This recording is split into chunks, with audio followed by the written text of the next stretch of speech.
बच्चों, हमने अभी तक 7 शुद्ध स्वर और उस पर आधारित अलंकार सीखे हैं। उस पर आधारित कुछ गीत भी सीखे हैं बजाना।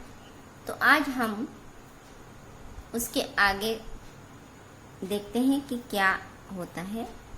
तो यहाँ पर हम देख रहे हैं कुछ जो वाइट इस पे लिखे हुए स्वर हैं जो शुद्ध है, जिसकी हमने प्रैक्टिस की, जैसे सा,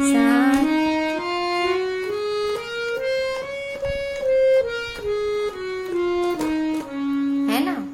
तो आज हम देखेंगे कि बाकी जो स्वर है नीचे वाले, ये रे ग ध नी, ये जो लिखे हुए हैं, तो वो स्वर कौन से हैं और उनका मतलब क्या है, वो कैसे बजते हैं। तो यहाँ शुद्ध स्वर जो है रे,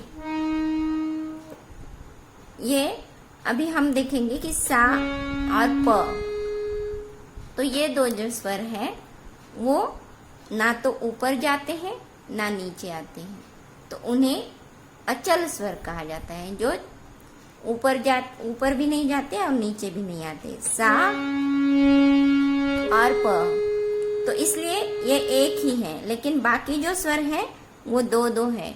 तो इसका मतलब है ये या तो ऊपर जाते हैं या नीचे आते हैं।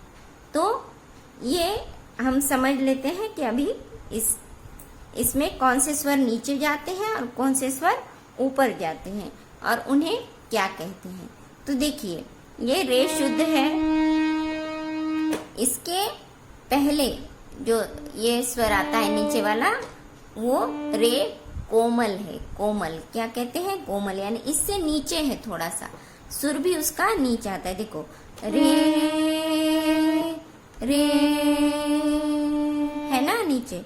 तो जो नीचे स्वर आते हैं, जैसे रे ग ध और नी, जो नीले इसमें दिए हैं, हमने लगाए हैं टैग उसको, तो वो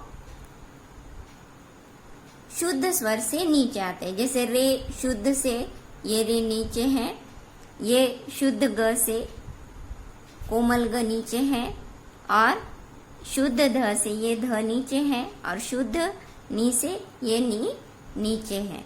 तो उसमें जो ये है, तो वो स्वर जो हैं वो थोड़े से नीचे आते हैं, तो इसीलिए उन्हें कोमल स्वर कहते हैं। तो कोमल स्वर जो दिखाते हैं नोटेशन में, तो उसके नीचे में हमें आड़ी लकीर दिखती है, जैसे यहाँ पे दिखाई है। तो ये स्वर जो है हमें नोटेशन में अगर ऐसे दिखता है, तो वो हमें समझ जाना है कि ये रे कोमल है, ग कोमल है, ध कोमल है और नी कोमल है। तो रे ग ध नी, ये जो स्वर है 4, जो नीचे भी आते हैं, शुद्ध स्वर भी है और नीचे आते हैं, उन्हें कोमल स्वर कहते हैं। तो शुद्ध भी है और कोमल भी है। तो म देखिए, म एक ऐसा स्वर है जो शुद्ध है और उससे आगे यानी थोड़ा सा ऊंचा है, तो जिसे हम तीव्र म कहते हैं। ये देखिए, म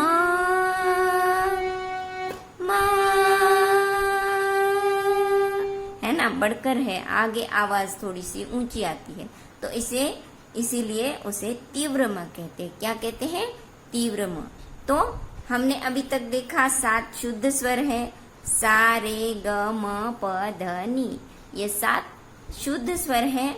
और रे ग ध नी जो शुद्ध के पहले आते हैं, देखिए रे के पहले ये रे आ गया, शुद्ध ग के पहले कोमल ग आ गया, वैसे ही ध और नी भी पहले आते हैं। तो शुद्ध स्वर से पहले जो स्वर आते हैं और थोड़ा सा कम आवाज आती है उससे, तो उसे कहते हैं कोमल स्वर। ये 4 स्वर है, रे ग ध नी। कोमल स्वर कितने हैं?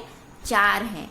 और एक है जो तीव्र स्वर है, यानी शुद्ध से थोड़ा बढ़कर आगे होता है या ऊंचा होता है, उसे कहते हैं तीव्र म, जिसे दिखाने के लिए उस स्वर के ऊपर में खड़ी लकीर दी जाती है। तो देखिए कोमल स्वर के नीचे में आड़ी लकीर दी जाती है, शुद्ध स्वर पे कोई चिन्ह नहीं होता, और तीव्र जो एक ही स्वर है म, उसके ऊपर में खड़ी लकीर दी जाती है। इस प्रकार इन्हें हमें नोटेशन में हम उसको देख सकते हैं और समझ सकते हैं। समझने के लिए इन्हें चिन्ह दिया गया है।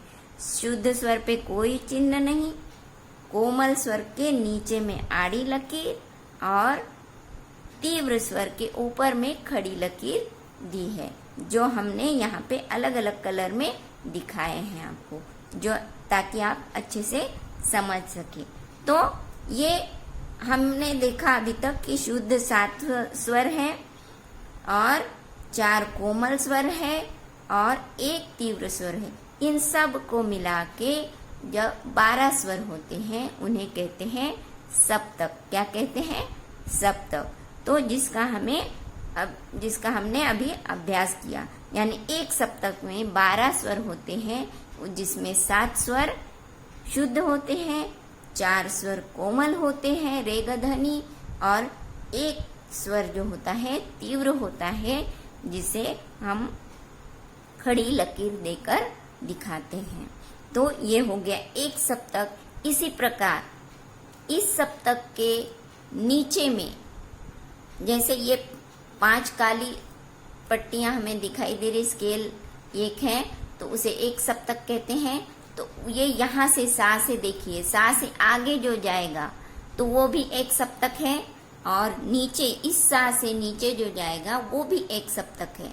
यानी हारमोनियम में कुल 3 सप्तक दिखाई दे रहे हैं हमें, जो हमने अभी तक सीखा है। तो ये 3 सप्तक है। तो इसमें ये है मध्य सप्तक, जो हमने अभी तक सीखा। मध्य यानी जिस आवाज में हम गाना गाते हैं तो साधारणतः वो मध्य सप्तक कहा जाता है उसे। और इस सा से लेकर नीचे जो स्वर जाते हैं उन्हें क्या कहते हैं? मंद्र सप्तक। और ये जो ऊपर वाला सा है उसे उसके ऊपर जो स्वर जाते हैं इधर राइट हैंड की तरफ, तो उसे कहते हैं तार सप्तक। क्या कहते हैं? तार सप्तक। तो इसमें हम देखते हैं कि इस मध्य सप्तक को हमें सीखना है ज्यादातर, लेकिन कुछ स्वरों का जो है मंद्र सप्तक के स्वरों का भी यूज हम करते हैं, और तार सप्तक के स्वरों का भी यूज हम करते हैं जब हम गाना गाते हैं। तो वो हम आगे देखेंगे। तो आज हमने सीखा कि सप्तक किसे कहते हैं। 12 स्वरों को मिलकर सप्तक होता है। धन्यवाद।